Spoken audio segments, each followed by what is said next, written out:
Bonjour, aujourd'hui nous allons nous pencher sur la question du concordat en Alsace-Moselle. Un sondage de l'IFOP, commandé par le Grand Orient de France, partisan de la laïcité, montre que l'idée d'abrogation gagne du terrain en Alsace-Moselle. Cette étude intervient dans un contexte particulier. Suite au vote par le conseil municipal de Strasbourg du principe d'une subvention d'environ 2,5 millions d'euros pour la mosquée turque. En effet, le grand maître du Grand Orient de France s'exprime sur la commande de ce sondage. Il nous dit: quand l'affaire a éclaté, nous nous sommes dit que ce particularisme avait quelque part mis de l'huile sur le feu. Le concordat et le droit local ont créé de la confusion et on s'est dit qu'il suffisait de le supprimer. Mais on s'est demandé aussi ce que pense vraiment la population. Les résultats du sondage nous confortent dans nos convictions républicaines et laïques. Dans ce sondage, deux questions sont posées premièrement aux habitants des départements du Haut-Rhin, du Bas-Rhin ainsi que de la Moselle, et ensuite à l'ensemble des Français.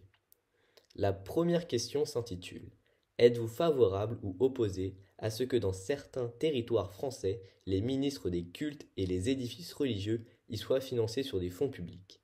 À 67%, une grande majorité des Français s'y sont opposés.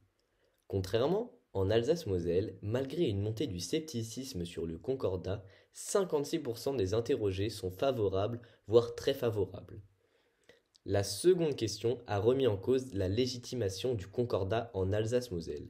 La question posée était: personnellement, seriez-vous favorable ou opposé à l'abrogation du concordat en Alsace-Moselle afin d'y cesser le financement public des salaires des ministres des cultes catholiques, luthériens, réformés et israélites? La majorité des Français, encore une fois, soit 78%, seraient favorables, voire très favorables à l'abrogation du concordat. Toute la polémique autour de ce sondage vient suite à la réponse des concernés qui, à 52%, seraient favorables, voire très favorables, à l'abrogation du concordat dans leur région. Ce sondage a donc remis en cause la présence du concordat en Alsace-Moselle. Aujourd'hui, nous allons donc nous demander dans quelle mesure l'État français doit-il légiférer le concordat en Alsace-Moselle. Avant 1789, la France est une monarchie absolue et de droit divin. En effet, le roi est le représentant de Dieu sur terre et le culte catholique est la religion d'État. Les autres cultes sont les plus souvent persécutés. La censure traque les mauvais livres, les blasphémateurs, toutes ces personnes sont torturées et exécutées.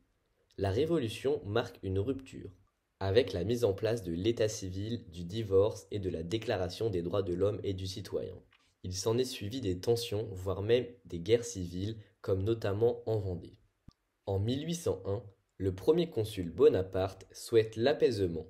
Il négocie avec le Vatican un traité de paix, le Concordat, qui a été conclu tant pour le bien de la religion que pour le maintien de la tranquillité de la nation, toujours pas apaisée depuis la Révolution française.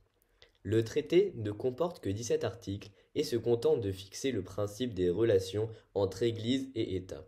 L'État finance et l'État contrôle les cultes.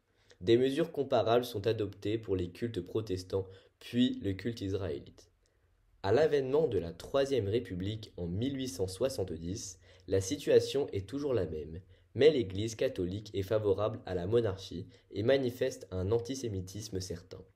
Les républicains affichent des opinions anticléricales, voire anti-religieuses. C'est la guerre des deux France. Sont alors adoptées les grandes lois laïques, lois sur l'enseignement, la presse, les associations, les congrégations, puis enfin la loi du 9 décembre 1905. Or, depuis 1871, les départements du Rhin et de la Moselle sont annexés par l'Allemagne. Des lois françaises, dont celle du culte, y sont maintenues. D'autres dispositions allemandes s'y ajoutent. Au retour à la France en 1918, suite au traité de Versailles, certaines lois en vigueur dans ces départements sont à leur tour conservées. C'est le cas notamment du Concordat. 100 ans après sa mise en place en Alsace-Moselle, certaines personnes voudraient le voir disparaître. Mais le Concordat ne devrait pas être abrogé. En effet, il est lié à l'histoire des départements de l'Alsace et de la Moselle, et donc à l'histoire de la France. Le texte a plus de 200 ans d'existence, il a été voté par Napoléon en solution aux conflits religieux survenus à la suite de la Révolution française. il a vu se succéder de nombreux régimes politiques qui ont supprimé ce texte de loi dans l'ensemble du territoire, mais lors du rattachement des 3 départements à la France, les Alsaciens et Mosellans se sont déjà battus il y a un siècle pour obtenir un code civil particulier dont faisait partie le Concordat qui leur tenait à cœur. L'abroger, ce serait refermer 100 ans d'histoire d'une région. De plus, le Concordat est souvent critiqué pour son coût et l'argent que l'État doit consacrer pour les subventions accordées aux églises d'Alsace et de Moselle. Les opposants au Concordat utilisent souvent le chiffre de 54 millions d'euros pour démontrer l'importance financière de celui-ci. Or, les subventions accordées au Concordat représentent seulement 0,015% du budget total de l'État, ce qui est anecdotique comparé à bien d'autres subventions. Le Concordat devrait donc continuer d'exister puisqu'il s'agit d'une part de l'histoire de la France et un joyau régional auquel les habitants tiennent tout particulièrement, et qui est en place depuis 200 ans.